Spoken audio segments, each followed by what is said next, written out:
In Paradise, California, heartbreak. Search teams looking for nearly 300 still missing.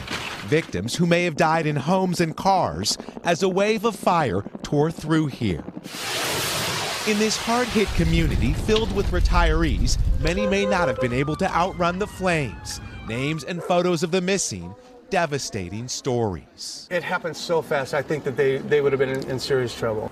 In the hills outside Los Angeles, also hit by wildfire, they're already bracing for another disaster, floods. It's a silent killer. There's not any warning. Chief Brian Fennessy and his team took us above one of the many burn zones. When fire burns in the hills, it strips them of water-absorbing brush and makes the soil hard. During a storm, all of that flows right into the sprawling, massive communities below. A month after wildfires raged near Montecito, the mudslides that followed were 10 times as deadly, leaving far fewer rescued. There's a greater risk to life through these mud flows than there are actually to these wildland fires. Facing disaster, many communities are living through tragedy. Everybody is struggling. We lost our homes, we lost our work.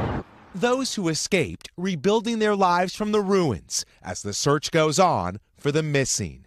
Miguel Almaguer, NBC News, Los Angeles. Hey, NBC News fans, thanks for checking out our YouTube channel. Subscribe by clicking on that button down here and click on any of the videos over here to watch the latest interviews, show highlights, and digital exclusives. Thanks for watching.